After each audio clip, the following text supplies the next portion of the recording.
ஒரு வயசு கீழே இருக்க குழந்தைகளை வச்சுருக்கீங்களா? இந்த தவறை மட்டும் நீங்கள் செஞ்சிடாதீங்க.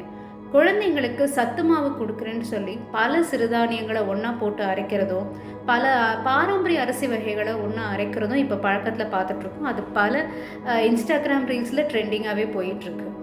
குழந்தைங்களுக்கு ஒரு வயசுக்கு கீழே கொடுக்கக்கூடிய ஒரே சிறுதானியம் கேழ்வரகு தான். 6-7 மாதத்துக்கு அப்புறம் கேழ்வரகை முதல் சிறுதானியமாக அந்த குழந்தைங்களுக்கு கொடுக்கலாமே தவிர, எல்லா சிறுதானியத்தையும் ஒன்றா அரைக்கிறதோ, அவங்க அப்பா அம்மாவுக்கு பழக்கமே இல்லாத அரிசி வகைகளை, பாரம்பரிய அரிசி வகைகள் நல்லதுன்னு சொல்லி ஒன்றா அரைச்சி சத்து மாவு கொடுக்கறதோ, அதுவும் ஒரு வயசுக்கு கீழே கொடுக்கறது ரொம்ப ரொம்ப தவறான செயலுங்க.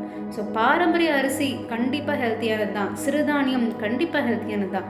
ஆனால் குழந்தைங்களுக்கு ஆரம்பிக்கிறதுக்குன்னு ஒரு முறை இருக்குது. ஸோ உங்களுக்கு ஒரு வயசுக்கு கீழே குழந்தை இருக்காங்கன்னா சத்து மாவு அரைச்சி கொடுக்கணும்னு நினைக்கும் போது அவங்களுக்கு முதல்ல சேர்க்கக்கூடிய சிறுதானியம் கேழ்வரகு, ராகி பால் மாதிரி செஞ்சு சத்து மாவு காய்ச்சி கொடுக்கறது தான் நல்லது.